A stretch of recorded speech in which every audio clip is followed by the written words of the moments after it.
नमस्कार दोस्तों, आज की वीडियो में हम श्रीमद् भगवत गीता के 15वें अध्याय का वर्णन करेंगे। पिछले अध्याय में श्री कृष्ण ने स्पष्ट किया था कि प्राकृतिक शक्ति के 3 गुणों से गुणित होकर ही कोई अपने दिव्य लक्ष्य को प्राप्त कर सकता है।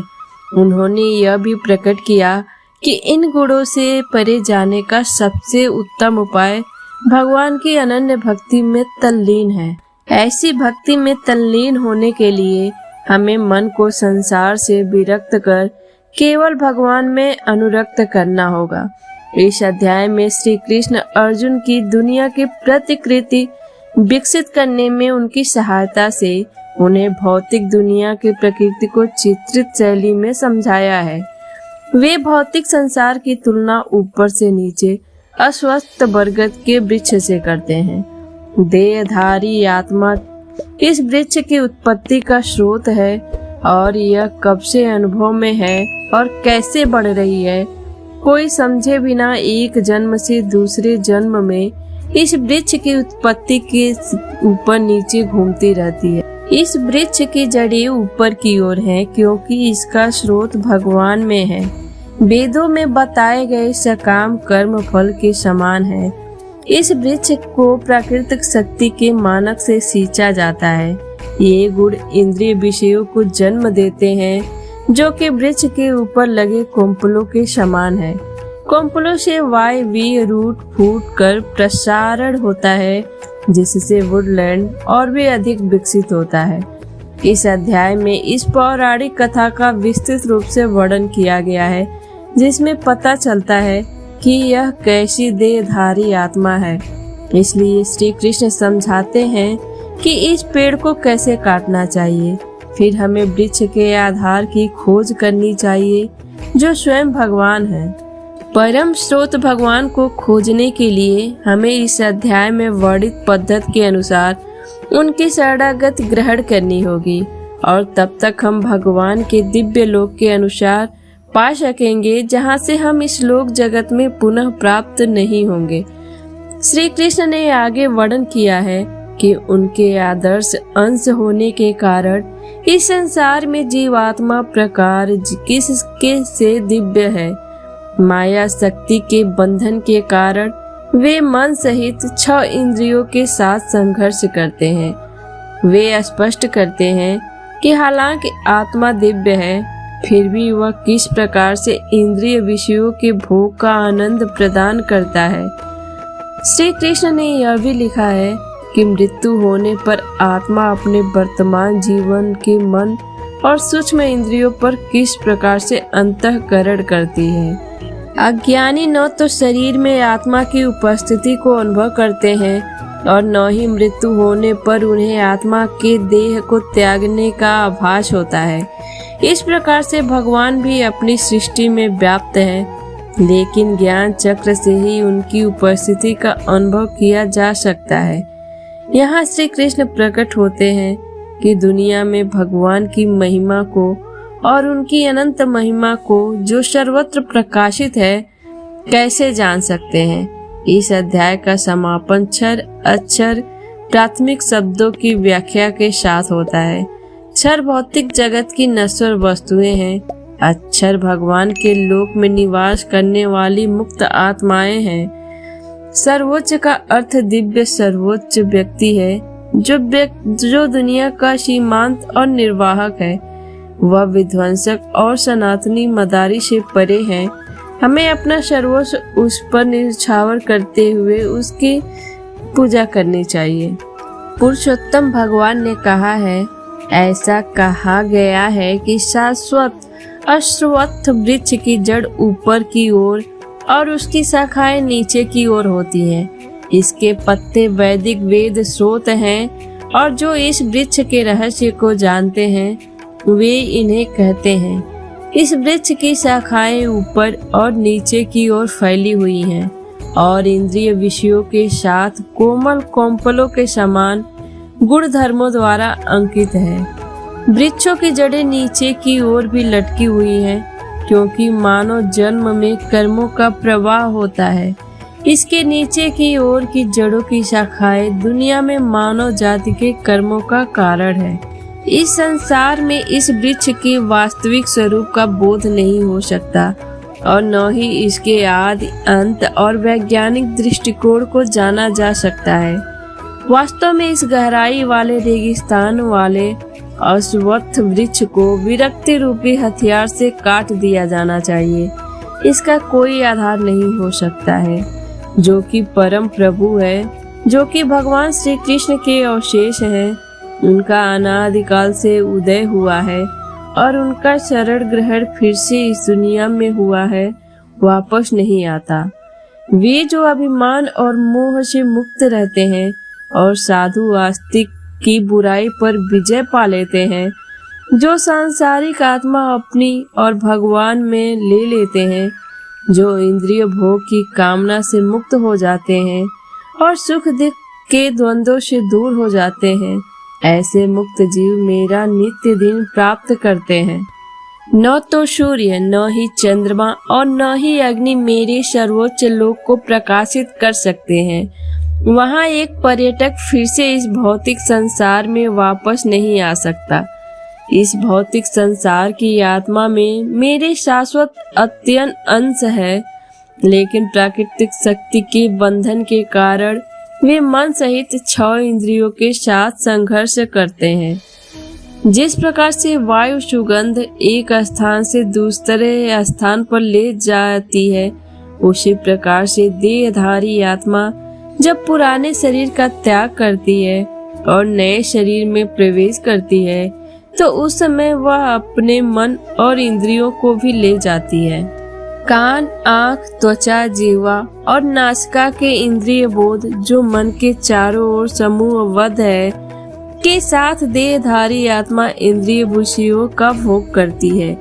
अज्ञानी आत्मा का अनुभव तब तक नहीं होता जब तक यह शरीर में रहता है और इंद्रिय विषयों का भोग होता है, और न ही उनका शरीर से प्रस्थान करने का बोध होता है। लेकिन जब तक उनका दर्शन ज्ञान से युक्त होता है, तब तक वे इसे देख सकते हैं। भगवत प्राप्ति के लिए प्रयासरत योगी यह दर्शन में समर्थ हो जाते हैं कि आत्मा शरीर में प्रतिष्ठित है, वशा मन शुद्ध नहीं है। वे प्रयास करने के बावजूद भी इसे जान नहीं सकते। यह जान लो कि मैं सूर्य के तेज के समान हूँ, जो पूरे ब्रह्मांड में ने प्रकाशित किया है। सूर्य का तेज और अग्नि की दीप्ति ही उत्पन्न होती है। पृथ्वी पर कृष्ण अवकाश पर मैं सभी तटों को अपनी शक्ति से नष्ट करता हूँ।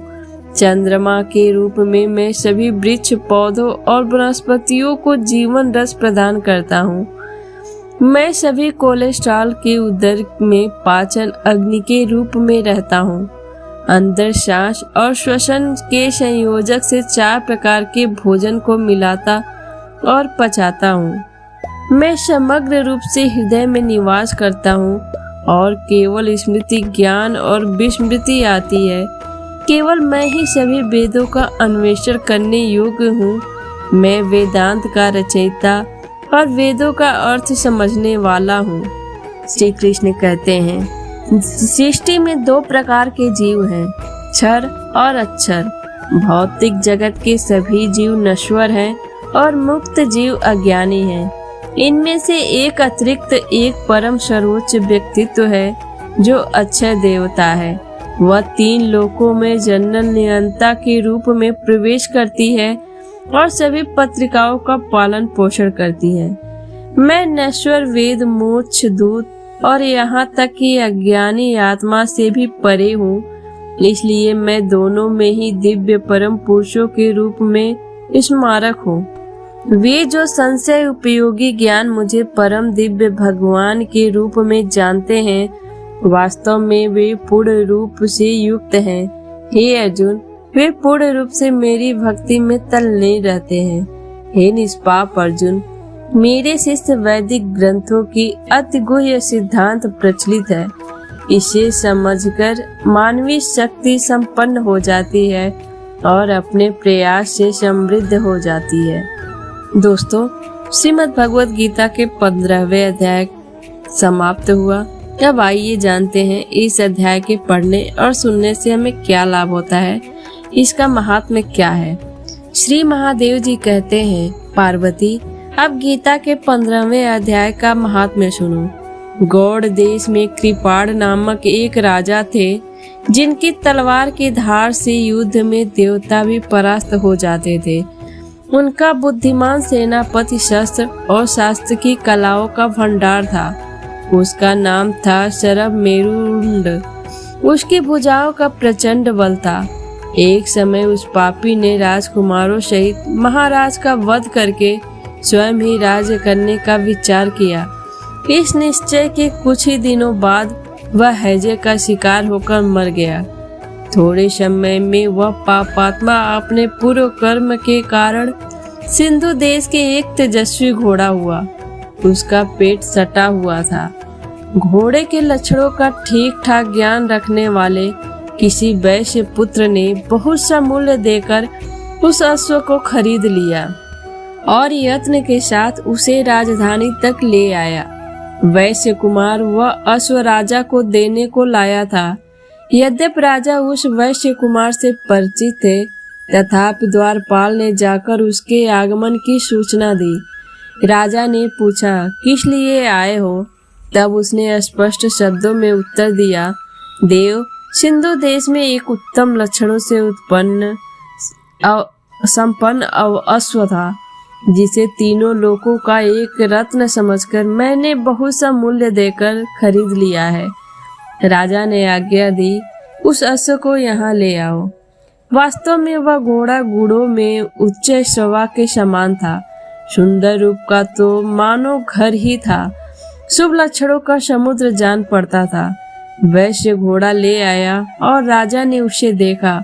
अश्व का लक्षण जानने वाले आत्माओं ने इसकी बड़ी प्रशंसा की, जिसे सुनकर राजा अपार आनंद में निमग्न हो गए और उन्होंने वैश्य को मुंह मांगा सुवर्ण देकर तुरंत ही उस अश्व को खरीद लिया। कुछ दिनों के बाद एक समय राजा शिकार खेलने के लिए उत्सुक हो उसी घोड़े पर चढ़कर वन में गए। वहां मृगों के पीछे उन्होंने अपना घोड़ा बढ़ाया। पीछे पीछे सब ओर से दौड़कर आते हुए समस्त सैनिकों का साथ छूट गया। वे हिरणों द्वारा आकृष्ट होकर बहुत दूर निकल गए। प्यास ने उन्हें व्याकुल कर दिया। तब वे घोड़े से उतरकर जल की खोज करने लगे। घोड़े को तो उन्होंने वृक्ष के तने से के साथ बांध दिया और स्वयं एक चट्टान पर चढ़ने लगे। कुछ दूर जाने पर उन्होंने देखा कि एक पत्ते का टुकड़ा हवा से उड़कर शिलाखंड पर गिरा है। उसमें गीता के 15वें अध्याय का आधा श्लोक लिखा हुआ था। राजा उसे पढ़ने लगे।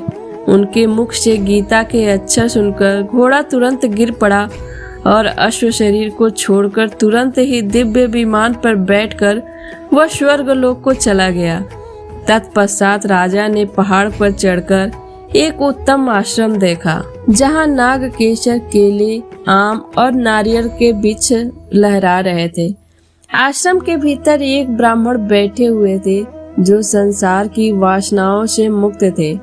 राजा ने उन्हें प्रणाम करके बड़े भक्ति के साथ पूछा, ब्राह्मण, मेरा अश्व अभी अभी स्वर्ग को चला गया है, उसका क्या कारण है? राजा की बात सुनकर त्रिकालदर्शी मंत्रवेत्ता और महापुरुषों में श्रेष्ठ विष्णु शर्मा नामक ब्राह्मण ने कहा, राजन, पूर्व काल में तुम्हारे यहाँ जो शरभ मेरुंड नामक सेनापति था, वह तुम्हें पुत्रों सहित मारकर स्वयं राज्य हड़प लेने को तैयार था। इसी बीच में हैजे का शिकार होकर वह मृत्यु को प्राप्त हो गया। उसके बाद वह उसी पाप से घोड़ा हुआ था। यहाँ कहीं गीता के 15वें अध्याय का आधा श्लोक लिखा मिल गया था। उसे ही तुम बांचने लगे। उसी को तुम्हारे मुख से सुनकर वह अश्व स्वर्ग को प्राप्त हुआ। तदनंतर राजा के पार्श्ववर्ती सैनिक उन्हें ढूंढते हुए वहां आ पहुंचे। उन सबके साथ ब्राह्मण को प्रणाम करके राजा प्रसन्नता पूर्वक वहां से चले और गीता के 15वें अध्याय के श्लोकाक्षरों से अंकित उसी पत्र को बाँच बाँच कर प्रसन्न होने लगे। उनके नेत्र हर्ष से खिल उठे थे। घर आकर उन्होंने मंत्रवेत्ता मंत्रियों के साथ अपने पुत्र सिंहबल को राज्य सिंहासन पर अभिषिक्त किया और स्वयं 15वें अध्याय के जप से विशुद्ध चित्त होकर मोक्ष प्राप्त कर लिया। दोस्तों, अगर आपको मेरी वीडियो पसंद आई हो तो लाइक और शेयर करें और मेरे चैनल को सब्सक्राइब करके बेल आइकन प्रेस कर लें ताकि जब भी मैं वीडियो अपलोड करूं आपको सबसे पहले मिले। और अपना कीमती सुझाव हमें कमेंट के द्वारा देना बिल्कुल भी ना भूलें। धन्यवाद।